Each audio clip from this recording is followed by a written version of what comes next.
네, 안녕하십니까. 반갑습니다. 키워드 한번 읽고 시작하겠습니다.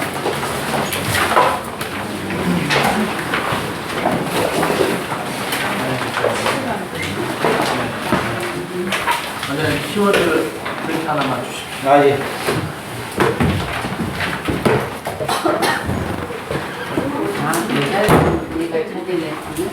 예, 제가 우리 만든 여자를 보내서 완전 야간반.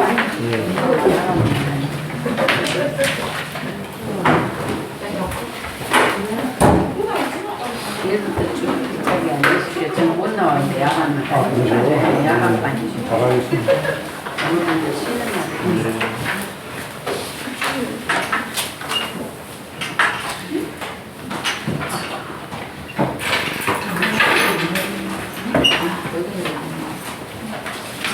대구독선자. 먼저 데리고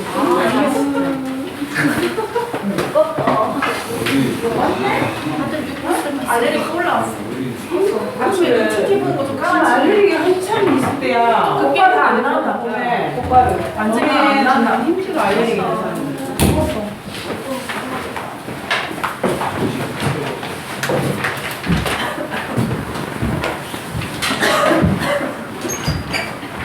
제가 먼저 한번 읽어보겠습니다. 자, 1번입니다. 새로 오신 분들이 있으니까 제가 먼저 읽고요. 체크해드리겠습니다. 1번. 부동산 학입니다. 부동산 학은 응용과학으로서 능률성을 중시한다는 게 작년 시험 문제였습니다. 작년 시험 문제였고요. 26회 시험 문제였죠.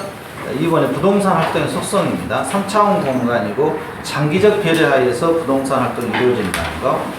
이 3차원 공간에서 입체 공간 쪽은 주의하셔야 됩니다. 공중 공간 문제는 언제든지 출제가 되어 이상할 게 없습니다. 한국 산업 표준 분류가 두 번 나왔는데 이 분류 체계가 바뀌면서 그때 출제하고 그들은 출제되지 않고 있는데 부동산 투자 및 금융업은 없습니다. 지금 체계가 우리가 금융론이 있으니까 이게 있는 것처럼 느껴질 수도 있는데 한국 표준 산업 분류에는 없다는 거.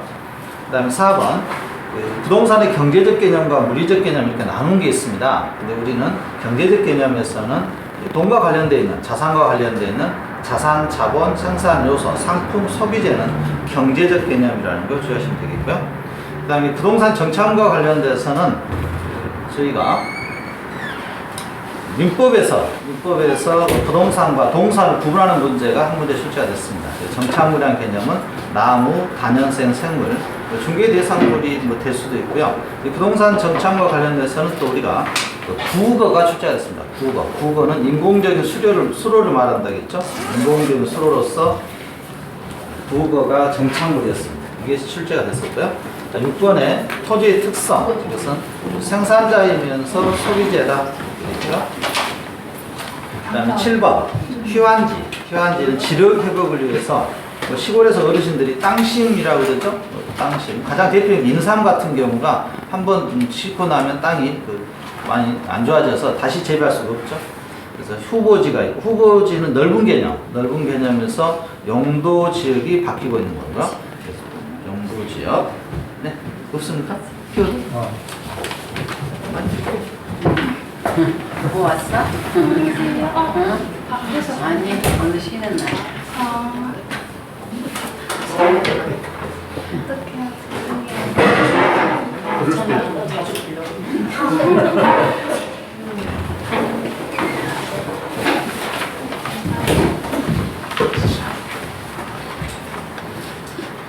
그 다음에 휴환지, 후보지하고 이행지가 있는데 이행지 주의하셔야 됩니다. 혹시 안 써졌으면 혹시 모르시면 이행지라 써놓으셔야 돼요. 이행지는 용도지역 안에서 바뀌는 것을 이행지라고 그러죠. 후보지가 좀 넓은 개념입니다. 넓은 개념에서 바뀌는 거. 그래서 용도지역 상호 간에 바뀌는 것을 후보지. 이행지는 그 안에서 이루어지는 것을 말하고요. 그 다음에 지목, 28개의 지목인데 이건 여러분들이 저희 부동산학 특성에서 매년 출제가 됐죠. 이건 공시법에서도 출제가 되고요. 28개의 지목이 있는데 작년에 출제했던 문제는 포락지였습니다. 포락지가 작년 기출문제였습니다. 그래서 포락지는 비가 오면 이번 같은 경우 그랬겠네요. 비가 오면 물에 잠겨버린 토지, 평상시에는 토지였다가 논이나 밭이었다가 비가 오면 잠겨버려서 잠길 수 없는 포락지라고 합니다. 물에 잠긴 토지를 말하고요. 그 다음에 나지가 있습니다. 나지는 그 기본적인 개념이니까요. 우리 부동산에서 나지 개념 좀 아셔야 되겠죠. 공법상 권리는 있습니다. 공법상 제한은 있는데 사법상 제한은 없는 거죠. 그래서 나지. 그래서 우리 감정평가할 때 나지를 기본 원칙으로 하면서 평가를 해보죠. 택지가 있고, 택지는 인조로 조성된 토지를 말하고요. 법지는 소유권 인정됩니다. 그래서 법에서 소유권 인정되고요. 법지와 반대된 개념으로 실용 가치는 있으나 그 소유권이 없는 게 빈지라는 게 있죠. 빈지. 그래서 법지와 빈지를 주의하시고요. 그다음에 단독주택과 뭐 공동주택 이것이 2년 전인가 바뀌었어요. 법이 바뀌면서 그 당시에 출제가 됐던 문제입니다. 지금 공법 시간에 여러분들이 단독주택 배워보실 거고요. 단독주택은 단독, 다중, 다가구, 공간을 우리가 단독주택이라고 합니다. 그 다음에 11번 키워드가 있는 예부효과는 부동성과 인접성에 의해서 예부효과가 나오는데 이 예부효과는 별도의 시험 문제입니다. 그래서 예부효과의 정의 예부효과와 부의 예부효과가 어떻게 영향을 미치는지에 대해서 여러분들이 정리가 되어 있어야 될 겁니다. 그 다음에 12번에 13번 이쪽은 전부 부동산의 특성입니다. 우리가 부동산의 특성은 물리적 특성으로서 5가지가 있는데 그 5가지는 매년 시험에 출제합니다. 그래서 그 5가지 특성이 우리가 부동산 특성, 경제적 특성, 또 감정평가론까지 이어지기 때문에 이 부동산의 특성은 정리하셔야 될 겁니다. 그래서 영속성이 작년에 출제가 됐습니다. 영속성이 작년에 출제가 돼서 임대차 시장의 발달 근거가 되고 장기적 변화가 되고 영속성은 소모가 되지 않는 거죠.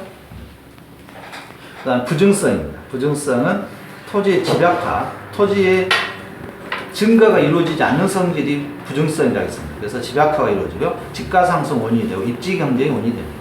또 부증성에 의해서 수요 공급에 의해서 완전 비탄력적 상태가 됨으로써 수직선 형태의 그래프가 그려집니다. 여기까지는 아마 정리가 되셔야 될 겁니다. 올해는 뭐 아주 유력하죠? 부증성. 아무튼 한 문제 출제합니다.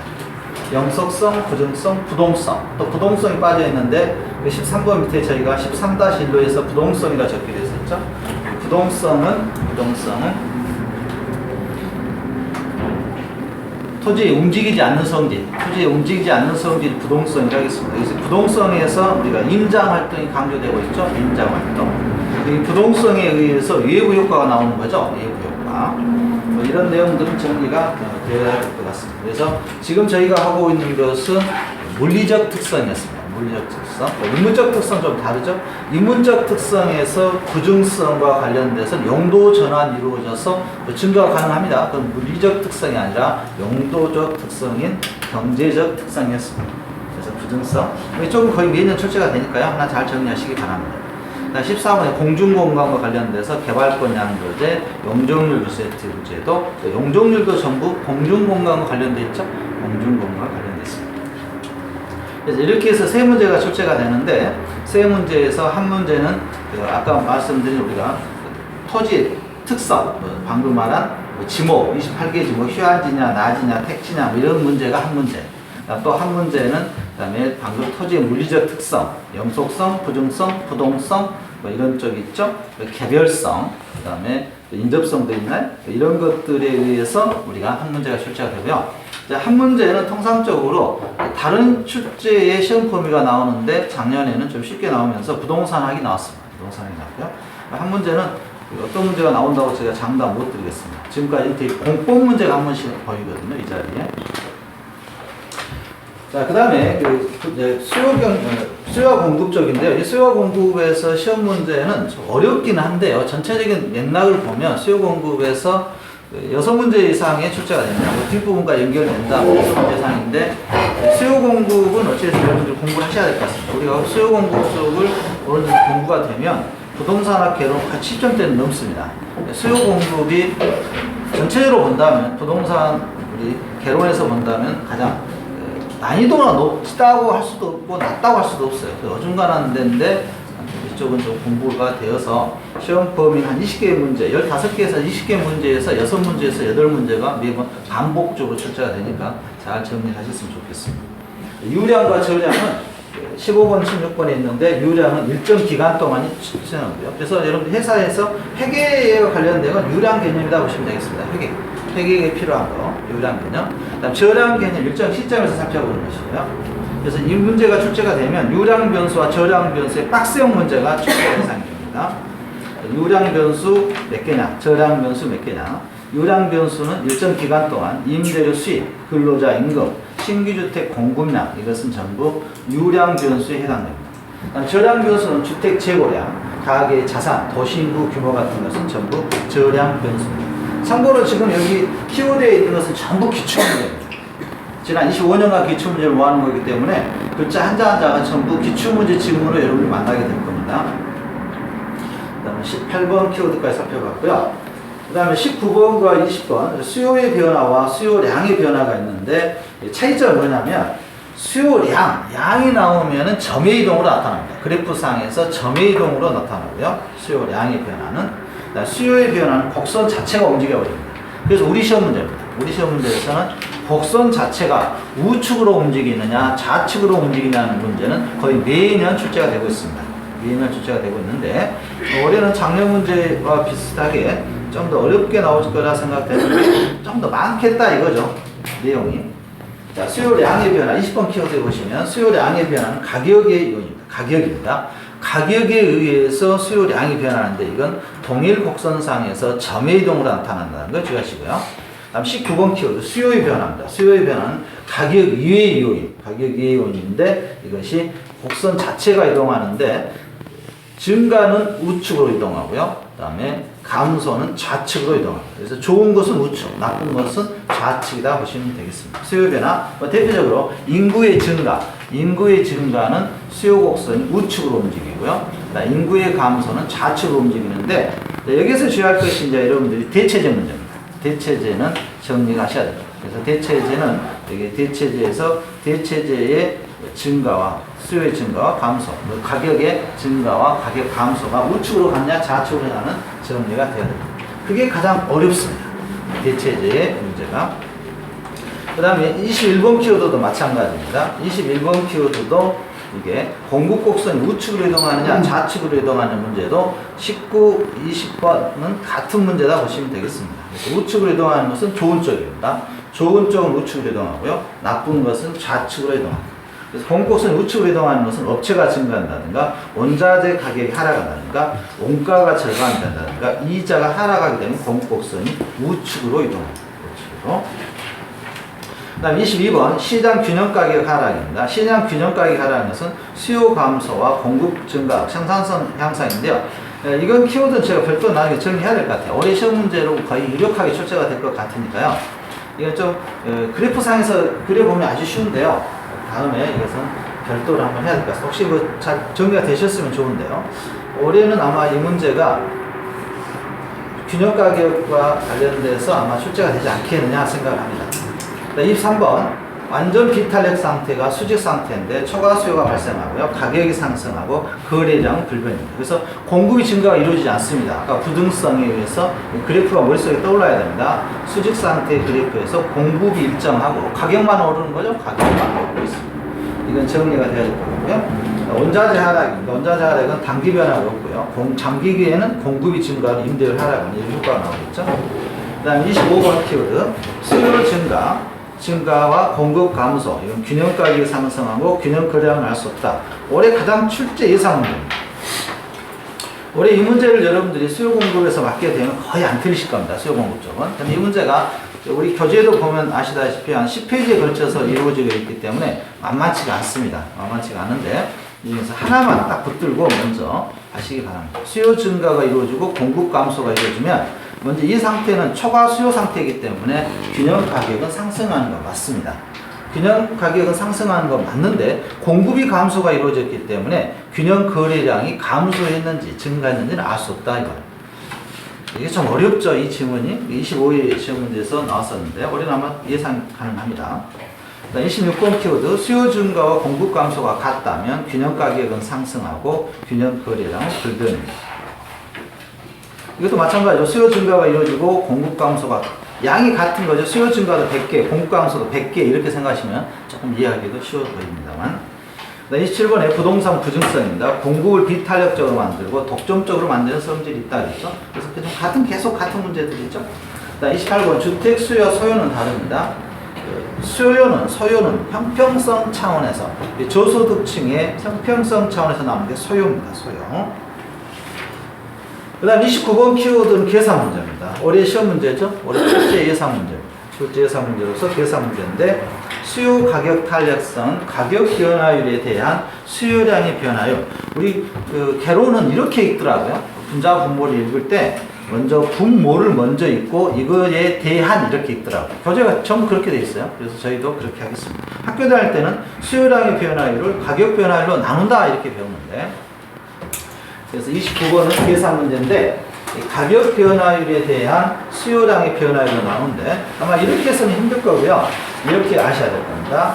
최초의 가격이 있고요. 이 최초의 가격을 주어지고 최초의 가격에서 가격의 상승을 주어질 겁니다. 가격 상승분을 주어지고요. 그 다음 최초의 가격일 때 최초의 수요량을 주어집니다. 수요량을 주어지고 가격이 상승했을 때 수요량의 변화를 주어지는데 이것은 무조건 감소가 나옵니다. 감소. 이게 그래야 수요 법칙이 되니까요. 증가가 주어지지 않습니다. 증가가 주어지지 않고 감소로 주어졌을 때 이것을 여러분들이 계산하라는 이런 문제가 나옵니다. 그런데 그 25회 시험에서는 그냥 이렇게 나왔어요. 어떻게 나왔냐면 수요 가격 탄력성 2를 주고요. 2를 지어주고 가격 변화율을 4로 줬어요. 그리고 나서 수요량의 변화율이 얼마냐 이렇게 나왔습니다. 좀 황당했죠? 5초만 풀 수 있는. 그런데 통상적인 문제는 방금 전에 말씀드렸던 문제고요. 25회에서 이렇게밖에 출제할 수 없었냐면 25회가 대체적으로 계산 문제가 11문제입니다. 지금 27회 부동산학 개론은 25회가 롤 모델입니다. 25회를 모델로 해서 저희들이 좀 공부를 하고 있는데 난이도 좀 높게 하고 있는 거죠. 높게 하고 있는데 25회에서 계산 문제가 11문제가 출제함으로써 도저히 40분 이내에 풀 수 없도록 되어 있어요. 그렇다 보니까 똑같은 계산 문제라도 방금 같은 수요 가격 탄력성 그냥 간단하게 줬던 겁니다. 간단하게. 그래서 올해도 뭐 같은 계산 문제니까 이건 무조건 나온다고 보여집니다. 이 문제는 반드시 푸셔야 됩니다. 그렇게 되면 거의 60점대 후반은 간다고 보여집니다. 이 문제 푸시면. 계산 문제가 다 풀 필요 없잖아요. 그 다음 30번에 탄력성 문제인데 탄력성은 0과 무한대 사이에서 위치하는데 2가 탄력성이거든요. 탄력성이 1보다 작으면 비탄력적이라고 합니다. 그래서 이 문제를 어떻게 이해하시면 되냐면 비탄력적인 것은 양이 작다 이렇게 생각하시면 돼요. 양적인 개념에서 비탄력적인 작다, 탄력적인 것은 많다 이렇게 개념으로 생각하시면 되겠습니다. 그래서 비탄력적인 것은 특정 입지라든가 공업용, 상업용 적죠. 다른 일반적인 택지에 비해서 그래서 비탄력적으로 나타날 수밖에 없고요. 그 다음에 31번 키워드인 수요 소득 탄력성 같습니다. 가격 대신에 소득이 들어가는 겁니다. 그래서 30번, 31번, 29번 같은 문제다 보시면 되겠습니다. 같은 문제고요. 같은 문제. 32번에 수요 소득 탄력성은 주의하실 때 작년에 출제가 됐죠? 작년에 교차 탄력성이 나왔으니까 올해는 뭐 이 문제 나올 수도 있겠네요. 무슨 말이냐면 자, 정상제와 열등제는 가격만 놓고 보는 겁니다. 소득 수준만. 정상제와 열등제는 소득이 증가했는데 수요가 늘면 정상제. 소득이 증가했는데도 불구하고 수요가 변화가 없다면 이것은 열등제라고 표현합니다. 작년에 대체제 쪽이 나왔으니까 올해는 이 문제가 나올 수도 있어 보입니다. 그래서 정상제와 열등제는 소득으로만 따져보는 겁니다. 소득으로. 그 다음에 그 33번은 작년에 출제했습니다. 작년에 수요 교차 탄력성 출제했으니까 올해는 아마 안 나올 겁니다. 안 나올 건데 X제의 가격 변화율에 대한 Y제의 수요량 변화를 나타내는 게 수요 교차 탄력성. 공식은 간초 정도 같습니다. 작년에 출제됐고요. 그 다음에 34번이 균형 가격 변화가 매년 출제가 되는데 이것이 작년에 계산 문제로 출제가 됐습니다. 그래서 QD는 QS와 같다는 전자에서 공식을 주어지면 같게 놓고 이항해서 풀어내는 이런 문제가 출제가 됐는데 올해는 아마 이 문제가 작년에 계산 문제가 나왔기 때문에 올해는 균형의 이동으로 나올 거다 예상을 하는 겁니다. 균형의 이동. 그래서 그 옆에 안 써주신 분은 34번 키워드 옆에 계산 옆에다가 동그라미 하나 치시고 균형의 이동이라고 씁니다. 균형의 이동 27회 이상 문제입니다. 균형의 이동 그리고 108페이지라고 쓰시면 되겠습니다. 교재 108페이지에서 118페이지까지 쭉 있죠? 이 내용이 만만치가 않습니다. 만만치가 않습니다. 만만치가 않습니다. 이건 단순히 외워서 될 문제는 아닌 것 같고 만만치가 않습니다. 네, 이걸 이해하시면 아까 우리가 했던 25번 키워드, 26번 키워드 이런 것을 이해할 수가 있습니다. 만만치가 않습니다. 올해는 여기다가 108페이지가 있고요. 25회 기출문제라고 하는 예시를 해주기 바랍니다. 그래서 아마 올해 문제, 균형의 이동 문제는 25회 문제에서 벗어나지 않을 겁니다. 25회 문제를 똑같이 나와서 답만 아마 다르게 그 당시의 정답과 올해 정답을 다르게 출제하지 않겠느냐 예상을 합니다. 새로운 지문을 갖다 쓸 수가 없습니다. 새로운 지문을 갖다 썼다가 또 오류 문제가 발생하기 때문에 아마 균형의 이동 문제가 나면 25회 문제에서 벗어나지는 않을 거라 예상을 합니다. 자, 그 다음에 35번입니다. 자, 대체제 문제와 보완제 문제는 뭐 작년에 이미 출제가 됐습니다. 그래서 뭐 올해는 뭐 열등제 쪽으로 가지 않겠느냐, 정상적 이렇게 예상을 해볼 수가 있는데, 대체제 A의 가격 상승은 B의 수요량을 증가시키고요. 보완제입니다. 보완제는 A의 가격 상승은 B의 수요량을 감소시킵니다. 그래서 대체제는 상대방의 불행이 나의 행복으로 보시면 되겠고요. 그다음에 보완제는 함께 있을 때 행복하다 이렇게 보시면 되겠습니다. 대체제와 보완제 개념. 이것도 좀 만만치가 않죠? 다음 36번에 완전 탄력적입니다. 완전 탄력적은 완전 비탄력적과 그래프를 반대로 생각하시면 되겠습니다. 그래서 가격은 변함이 없고, 공급량만 늘어납니다. 거래량만 늘어나고요. 그래서 완전 탄력적 상태는 수요 증가가 이루어지고 균형 가격 불변입니다. 가격은 움직이지 않습니다. 거래량은 증가하고. 완전 비탄력적과 반대 개념이죠. 반대로 보시면 되겠습니다. 그 다음 38번 수요 증가 요인입니다. 이게 작년에 출제가 됐었죠? 작년에 이 문제가 출제가 됐습니다. 소득 증가, 금리나 부동산 가격 상승 이런 것들이 작년에 같은 이 문제는 한 문제 반드시 나올 거라고 보여집니다. 올해도 뭐 똑같다 예상하고요. 38번 키워드는 그 수요 증가 요인이 올해 출제가 될 것 같은데 이거 그냥 박스로 주어지고 골라라고 할지, 근데 제 개인적인 생각으로는 박스로 주어지고 좌측으로 이동하는 것과 우측으로 이동하는 거 골라라고 나올 것 같습니다. 작년에 쉽게 출제가 되어서. 자, 그 다음에 그 37번 밑에 좀 빠졌는데 정량적 지표가 있죠. 이 정량적 지표는 자료를 수치화가 가능한 게 양적 개념입니다. 그래서 수치화할 수 있으면 양적 개념이고요. 수치화가 어려운 거, 뭐 인내심이라든가 성실이라든가 이런 개념들은 정성적 요인에 해당됩니다. 그래서 자료의 성질. 정성적 개념과 정량적 개념이 한두 번 출제가 됐었죠. 정량적 지표는 수치화가 가능한 것, 그 다음에 정성적 지표는 수치화가 불가능한 것으로 이해하시면 되겠습니다. 그 다음에 39번 키워드가 경기변동의 유형인데요. 이 경기변동의 유형 여러 가지 유형이 있는데 우리가 알 것은 불규칙 변동입니다. 불규칙 변동은 자연재해, 천재지변, 지금 그 일본에서 있죠? 지진 같은 경우가 이 불규칙 변동에 의해서 경기가 변동한 이런 요인이 되겠습니다. 불규칙 변동. 그래서 불규칙 변동에 천재지변이라고 하나 써놓으시면 되겠고요. 아시면 안 써도 되겠죠. 불규칙 변동은 천재지변이라는 것을 불규칙 변동이라고요. 지금 거기는 한 30만 명이 지금 이재민이 됐던데요, 일본. 좀 심각해요, 일본. 일본은 알고 봤더니 땅 밑에가 좀 화산이던데요. 불안하겠습니다. 그래서 우리나라 땅값 우리나라 부동산 가격이 안 떨어질 것 같아요. 일본 사람들 계속 살 테니까. 그런 요인이 또 있더라고. 생각해보니까. 그런 게 있습니다. 불안해 살겠습니까? 일본에서? 우리나라에 땅을 살 것 같아요. 우리나라는 그런 경험이 없기 때문에 그런데 좀 그렇죠. 제가 95년도인가요? 그때 고베 지진? 그때 한번 제가 경험했는데, 직접 경험이 아니고요. 주식장에 때 폭 나가더라고요. 근데 이번 주 문제가 없었던 것 같습니다. 몇 년 전에 또 뭔가요? 원전 한번 이렇게 또 됐었죠. 불안해서. 자, 계절 변동입니다. 자, 경기 변동 이용의 계절 변동에서 이 계절 변동은 대학가 중심으로 생각하시면 되겠습니다. 대학가에서 방학에 학생들 쭉 빠지죠. 쭉 빠지다가 다시 방학이 되면 다시 돌아오는 이게 계절 변동 되겠습니다. 왜 이걸 해보냐면요.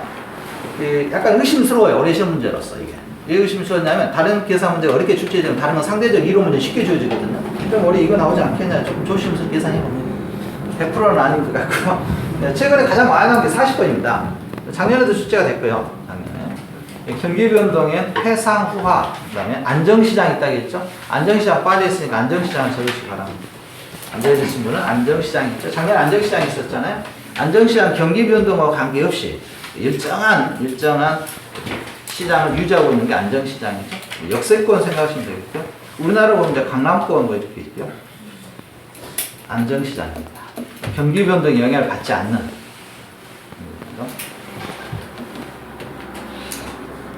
그 다음에 시험 문제가 뭐가 나냐면 경기 변동은 회복 시장에서 그 매도자와 매수자 입장이 시험에 나옵니다. 입장. 매도자가 어떤 입장을 취하고 매수자는 어떻게 되어 있는가. 회복 시장에서는 매도자 우위 시장이죠. 매도자 우위고 직전 거래 가격은 하한가가 된다는 게 시험 문제죠. 하한가. 상향 시장도 매도자 우위고 직전 거래 가격은 하한가가 되고요. 후퇴 우위는 매수자 중심 시장이면서 직전 거래 가격은 상한가가 됩니다. 그 다음에 하한기에도 직전 거래 가격은 마찬가지가 되고요. 이런 문제가 한 문제 지금 꾸준히 출제되고 있습니다. 꾸준히 출제되고 있고요. 그 다음에 41번 거미줄 모형은 올해 거의 90% 이상 100% 나옵니다. 거미줄 모형은 원래 이쪽에서 경기 변동하고 거미줄이 두 개가 나와야 되는데 작년에 안 나왔잖아요. 거미줄 모형. 그럼 올해 출제되겠죠. 자, 거미줄 모형인데 거미줄 모형은 수요 탄력성과 공급의 탄력성의 크기를 따져서 수렴형이냐, 발산형이냐, 순환형이냐를 따져보는데 먼저 수요 탄력성이 공급 탄력성보다 크면 우리가 수렴형이라고 합니다. 수렴형이라고 하고요. 그냥 그 밑에 비어 있는데요. 쓸 수 있으면 반대로 해보시면 수요의 탄력성보다 공급 탄력성이 크면 이걸 발산형이라고 합니다. 근데 둘 다 하면 헷갈릴 것 같아서 하나만 했던 거고요. 그 다음에 42번 키워드에 거미줄 모형은 이제 기울기입니다. 기울기나 절대값으로 나타낼 때는 수요 탄력성보다 공급 탄력성이 크면 수렴형이라고 하고요. 이걸 반대가 되면 또 발산형이라고 합니다. 그래서 올해는 이 문제가 시험에 출제할 텐데 이 문제도 아마 25의 기출문제 영향을 받아서 올해 출제할 걸 예상을 합니다. 그래서 이 문제는 거미줄 모형 이 문제는 분명히 25의 기출문제라고 쓰시고 아마 25의 기출문제를 반드시 확인하셔야 됩니다. 그 전에 기출문제 거미줄 모형과 25의 기출문제는 완전히 다릅니다. 완전히 다르니까 응용을 해서 문제 출제했으니까 25의 기출문제 영향을 받아서 올해 또 출제하면은 균형가격 변화 계산 문제하고 같이 맞물려서 출제가 될 것 같습니다. 자, 이렇게 해서 여러분들은 수요 공급 쪽에 했습니다. 수요 공급에서, 그러니까 구체적으로 하자면 수요 공급에서 6문제가 출제가 되는데, 4문제에서 5문제, 6문제 사이인데, 한 4문제, 5문제 중 한 것 같아요. 방금 했던 경기변동요인에서 2문제, 통상적으로. 그 다음에 균형가격 변화가 1문제. 그 다음에 좌측이냐 우측이냐가 1문제. 그 다음에 수요 가격 탄력성 계산 문제가 1문제. 이렇게 해서 보통 5문제 출제합니다. 하는데. 자, 그 다음에 43번부터는 이제 우리가 약간의 유치론, 학파론 이런 쪽인데요. 먼저 여기서 43번의 할당 효율적 시장이 작년에 출제가 됐습니다. 작년에 출제가 돼서 올해는 예상이 안 나오죠? 안 나올 겁니다. 올해는 안 나오는데 할당 효율적 시장은 투기성 및 불안전 시장 고가적이다. 이렇게 이런 게 있고요. 올해 시험 문제는 44번입니다. 44번 편의 중강성 효율적 시장 올해 시험에 출제할 걸 예상을 하는데 다행히 이것을 1호 문제로 주어지면 쉽겠지만 1호 문제로 계산 우리가 생각하는 것은 넌센스고요. 이건 계산 문제 출제 확률이 높습니다. 계산 문제로 각오하셔야 됩니다. 중강성 효율적 시장은 과거 정보와 현재 정보가 이미 반영된 시장을 의미합니다. 그러니까 지금 우리 현재 부동산 시장과 같아서 초과 이윤이 가능합니다. 그래서 미래 정보를 알 수 있다면 초과이윤이 가능한데 이것은 계산 문제로 출제합니다. 그래서 1 플러스 R분의 확실성 하에서의 정보가치 플러스 마이너스 1 플러스 R분의 이렇게 해봐야죠. 확실성 하에서의 정보가치 곱하기 확률, 성공할 확률, 그 다음에 가로 더하기 불확실성 하에서의 정보가치 곱하기 성립이 안 됐을 때 개발되지 않았을 때 확률 이렇게 해서 구하는 문제는 아마 계산 문제로 출제할 겁니다. 각오하셔야 될 겁니다.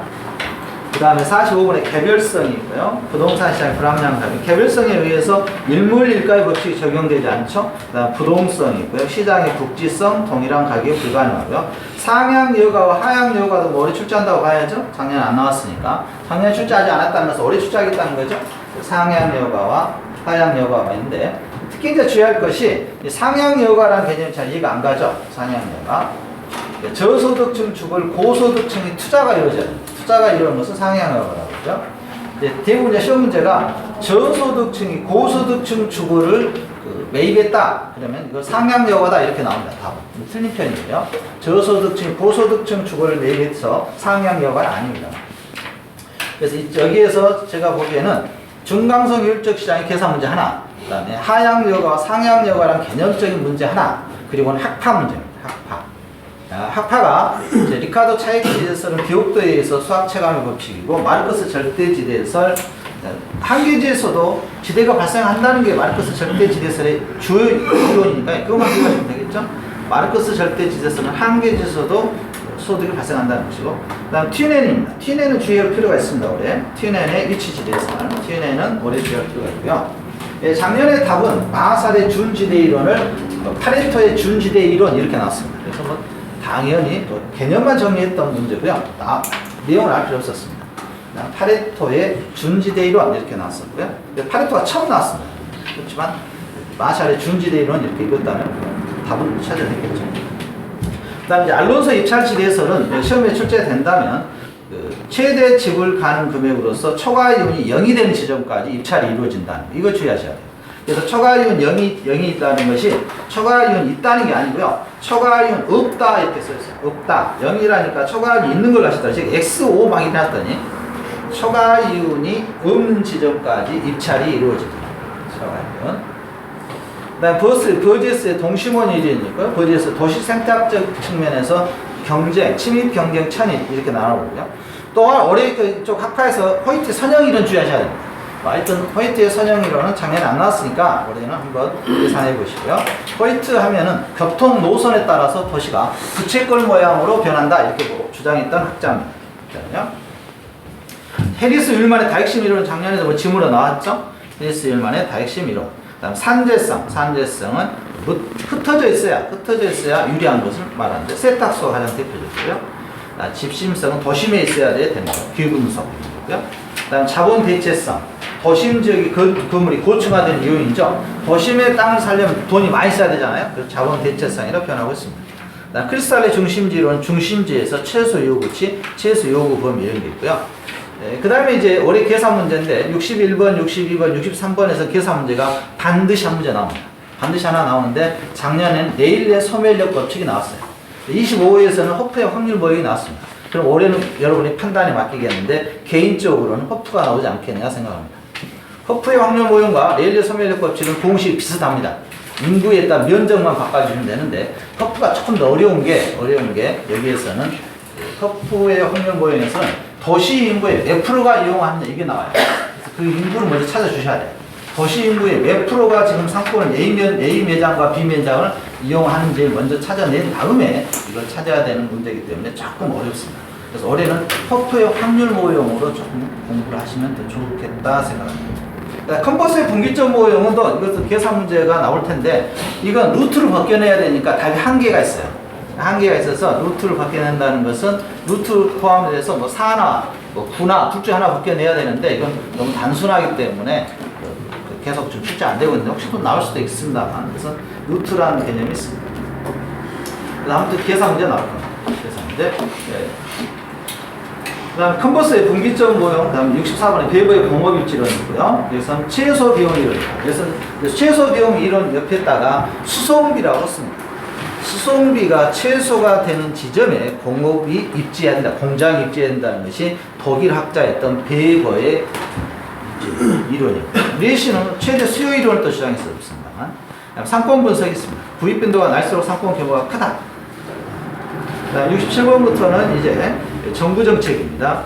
시장 실패 요인, 독점이고 공공재, 정보의 밑대칭성, 무임승차 문제가 발생하고요. 그다음 공공재는 비경합성이고요, 비비례성이고 과소 생산된다는 걸 주의하셔야 되죠. 그다음 예고 효과가 발생하고요. 69번에 정부의 공적 개입니다. 시장 실패 보완, 토지 이용 규제, 실패 가능성. 그다음에 예고 효과와 정예고 효과는 시험에 매년 거의 출제된다고 보셔야 되겠죠. 작년에는 정예고 효과와 부예고 효과에서 시험 문제가 님비 현상과 핀비 현상이 출제가 됐습니다. 그렇다면 올해는 과소 생산과 과대 생산 쪽에서 포커스를 맞추고 이 문제를 풀어주시면 되겠습니다.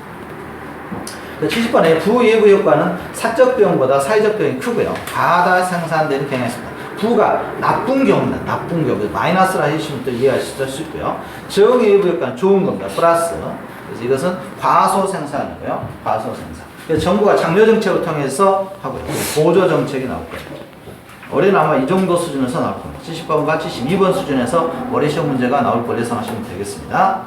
그 다음 13번에 직접 개입과 간접적 개입은 이것도 박스형 문제로 주의하실 텐데 직접 개입입니다. 정부가 직접 개입하는 것은 작년에 출제했죠. 이 문제도 보금자리 주택 공급, 공공토지 비용, 토지 비축, 토지 수용 이런 것은 직접 개입입니다. 간접 개입은 주로 세금과 관련되어 있죠. 세금이라든 개발부 부담금 이런 것은 전부 간접적 개입이고요. 토지 수용입니다. 토지 수용 원래 주의하셔야 되겠죠. 같은 유사한 문제라면 원래 토지 수용이 나올 것 같죠. 토지 초기 비용이 많이 들어요. 막대입니다. 막대. 토지 수용이 많이 든다 이겁니다. 막대하게. 그다음 작년에 시험 문제였죠. 환지 방식 문제가 별도의 시험 문제였습니다. 그냥 박스형 줘주고 이거 찾는 문제. 독립된 시험 문제였습니다. 택지 개발 후에 토지 소유자의 재분배. 여러분들 농지정 예전에 생각하시면 되겠습니다. 아마 여러분들 택지 환지 방식은 공법 시간에 간보일이라든가 채비지라든가 이런 내용 아마 배우실 겁니다. 17번에 토지은행 제도가 있고요. 토지은행 제도는 토지 양도의사 표시가 있음으로써 사적 침해가 적고요. 그다음 용도지역과 용도지역은 중첩이 가능합니다. 이것도 뭐 작년에 저희가 한 문제 언급이 됐었는데 지문은 언급됐었는데요. 시험 문제였죠. 공법 문제였습니다. 그다음 개발권 양도제가 있고요. 그다음에 헨리 조지의 토지 단일성입니다. 이 헨리 조지란 학자가 토지 단일성을 주장했는데 토지의 부증성에 근거해서 쓰세요. 일단 부증성. 토지의 부증성에서 공급은 한계가 있기 때문에 공급량을 늘릴 수 있기 때문에 세금을 부과하게 되면 공급자가 세금을 전액 부담한다 이렇게 주장했던 학자가 헨리 조지의 토지 단일성. 그 다음에 분양가 상한제가 있고요. 분양가 상한제, 임대료 상한제인데 임대료 상한제가 작년 시험에 출제가 됐었죠? 출제가 됐으니까 올해는 개인적으로는 조세 쪽으로 살펴보고 있는데 같은 개념입니다. 임대료 상한제, 분양가 상한제, 조세 부과 문제에서는 한 문제에 출제합니다. 매년 출제가 되고 있으니까요. 규제 임대료, 규제 임대료가 시장 임대료보다 작으면 초과수 현상이 발생하는 거죠. 시장에서는 현재 임대료가 1,000만 원인데 정부가 끼어들어서 500만 원 이상은 못 받도록 했어요. 그러면 초과수 현상이 발생함으로써 주거 이전이 저하되고 암시장이 발달을 된다. 작년 시험 문제였습니다. 작년 시험 문제죠. 83번 또 같은 개념이고요. 그 다음에 84번 임차인 보조 정책 있었고요. 임차인 보조 저소득층 소득 증가 소비 증가 효과가 있고요. 그 다음에 규제 임대료가 시장 임대료보다 크면 아무 변화도 없죠. 그다음 부동산 정책이 있고요. 올해는 아마 이거 나오지 않겠냐 싶어집니다. 87번 조세부과 효과 토지 용도에 차등을 둬야 되는데 정부가 시장 개입했을 때 개발권 양도제가 있고요. 그래서 올해 시험 문제로서 탄력적이다 비탄력적이다 이거 하나 주의하시고요. 여기 빠져 있는데요. 탄력적인 쪽이 덜 부담하고 비탄력적인 더 부담합니다. 이게 탄덜 비더라고 우리가 여기 있죠. 탄덜 비더. 여기 또 뭐가 빠지냐면 완전 탄력적은 상대방이 부담합니다. 완전 탄력적인 상태라면 시장에서 상대방이 부담하고요. 완전 비탄력적 상태라면 본인이 부담한다. 이 정도는 정리하시면 우리 조세 부과 문제는 하나 꼭 기억하시기 바랍니다. 그 다음에 이제 91번부터는 투자론 쪽인데요. 이 투자론은 한 4문제에서 5문제, 투자론은 좀 많이 줄어들어요. 추세가 예전 6문제까지 했는데 지금 한 4문제에서 5문제 정도 줄고 그 대신에 이 자리를 금융론 쪽이 좀 늘고 있는 추세입니다. 지렛대 효과는 나중에 다시 한번 하겠습니다.만 지렛대 효과라는 게 있고요. 타인자본을 이용하는 거죠. 타인자본을 이용하는 게 지렛대 효과. 부동산 사시면서 내 돈만 투자하는 건 아니잖아요. 다음 92번은 뭐 총총차, 타자 이것은 우리가 계산 문제로서 충분히 우리 예상 가능합니다. 충분히 예상 가능하고요. 자기자본 수익률은 총자본 수익률 플러스 총자본 수익률 마이너스 차입이자율 곱하기 타인자본 비율 나누기 자기자본 비율이다. 이건 우리가 계산 문제 다 주어지니까요. 주어지는데 총자본 수익률 한번 계산해 봐야 되겠죠. 이거 하나 있고요. 자, 인플레이션이 있고요. 그다음 분산 투자. 이거 작년 출제가 됐습니다. 분산 투자는 상관계수가 마이너스 0이고, 그래서 마이너스 1부터 0, 1까지가 있는데, 플러스 1일 때 분산 효과가 없고요. 1일 때는. 0, 플러스가 0.5라도 분산 효과는 있는 거고요. 이런 문제는 뭐 작년에 한번 출제가 됐습니다. 자, 한 장 넘겨보시면, 99번 뭐 쭉 있는데요. 여기서 이제 100번 키워드는 올해 뭐 출제 예상이 됩니다. 출제 예상이 되는데, 계속 강조드리지만, 과연 시험장에서 풀만한 시간적 여유가 있을지는 제가 장담 못하겠습니다. 그 다음에 101번이 있고요. 그 다음에 102번, 103번 쭉 있습니다. 그 다음에 아까 그 현재가치 계수 구하는 게 아까 우리가 정보가치 계수 구하는 것 같은 개념이라고 보시면 되겠고요. 107번과 108번이 있는데 여기서 한 문제가 출제가 되는데 작년에는 그 감채기금 계수를 그냥 물어봤죠. 간단하게 연금인데 올해는 계산 문제가 나오면 좀 복잡하게 보입니다. 이쪽에서는 한 문제 왼쪽은 좀 아쉽지만 그냥 넘어가는 걸로 하고요. 그 다음에 여기에서 이제 저희가 113번 체계적용과 비체계적용 꼭 하셔야 됩니다. 그래서 거의 매년 나온다고 보시면 되겠고요. 간단하게 시험 질문 답으로 줄 테니까요. 체계적용 피할 수 없다. 그 다음에 비체계적용 피할 수 있다. 이걸 뒤 바꿔놓으니까 시험 문제가 딱 보자마자 답을 찾아내시기 바라고요. 그 다음 115번 키워드인 기대순위를 계산은 확률적으로 보면 한 30%에서 50% 돼요. 확률적으로. 뭐 나오면 100%가 되겠지만 예상하는 입장에서는 기대순위 계산은 출제할 만한데 출제자가 시간을 조정한다 하면 이 문제를 출제 안 해야 됩니다. 왜냐하면 상황을 다 계산해 봐야 돼요. 그래서 지문 4개를 다 계산해서 해봐야 되기 때문에 이게 좀 벅차 보입니다. 차라리 기대순위 계산을 출제할 게 아니라 개인적으로는 수익성 지수법, 그래서 118번에 수익성 지수법이라 하나 쓰시고요. 안 쓰시면은 수익성 지수법, PI법이라고 하거든요. PI, 영어로 PI. 이것이 차라리 출제한 게 더 나아 보입니다. 어차피 기대순위를 출제할 바에는. 그래서 수익성 지수법은 예상을 조심스럽게 봅니다. 수익성 지수법. 근데 이것도 단점은 어렵지는 않은데 다 계산해 봐야 된다는 거죠. 근데 다 계산해 봐야 되는데 기대순위 계산하는 것보다 좀 더 간단합니다. 간단해서 찾아내는 것은 간단한데 이거고요. 그 다음에 그 평균 분산 지배 원리가 작년에 뭐 출제가 됐는데 표준 편차는 작은 게 좋습니다. 이게 뭐 커야 좋다 뭐 이런 힌트가 나왔으니까 뭐 작년 출제해서 올해는 안 나올 겁니다. 올해 안 나올 거고요. 자, 119번부터는 이제 금융론인데요.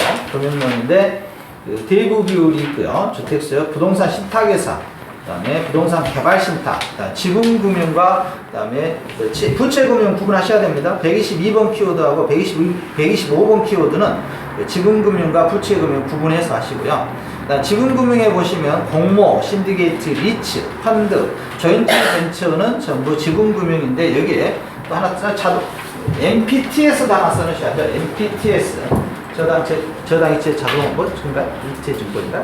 MPTS 맨 밑에 있죠? MPTS 141번에 MPTS라고 있잖아. 이것도 지분금융이라는 혹시 시험에 나온 다음에 아마 이거 구분하라는 문제일 겁니다.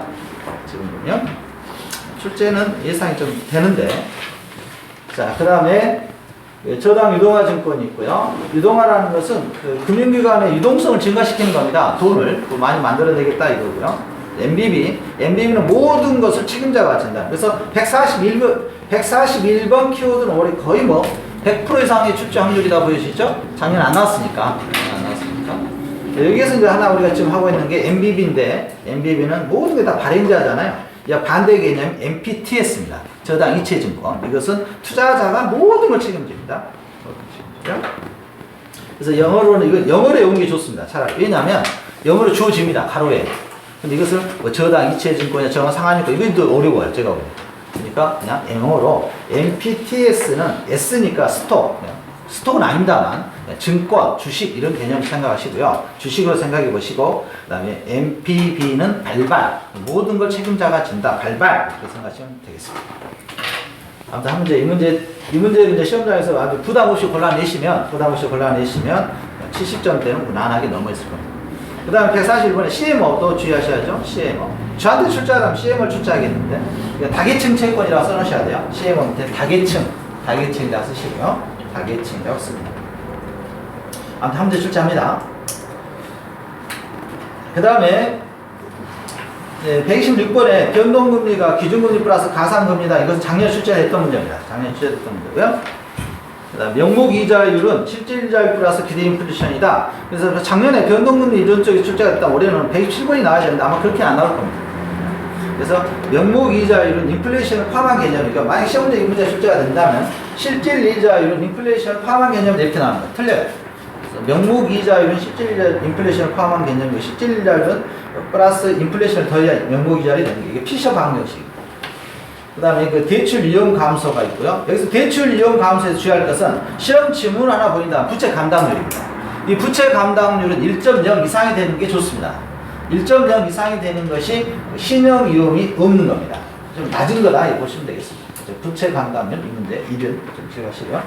그 다음에 여러분들 그 130번 키워드하고 대부 비율과 131번 키워드는 영원히 시험에 나오는 문제입니다.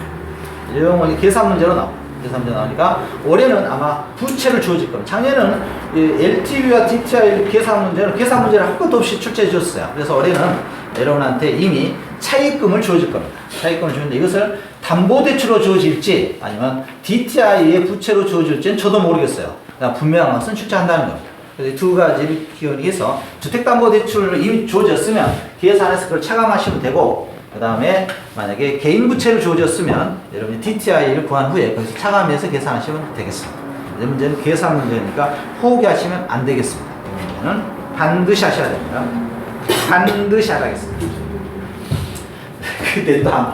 자, 132번. 부채 서비스액이 있고요. 첫째 원리금 있고 또 하나 시험 문제가 나오는 게 원리금 균등 방식과 원금 균등 방식과 최종 분할 방식인데 작년에서 두 문제가 출제했다겠죠? 한 문제는 원금 균등 방식 계산 문제 하나 나왔고요. 또 하나는 원리금 균등과 관련된 이론 문제가 출제가 됐습니다.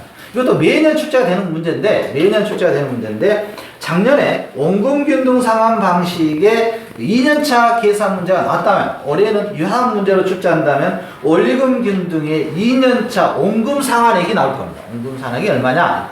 왜냐하면 갚아 나가는 금액이 같으니까 의미가 없는 거죠.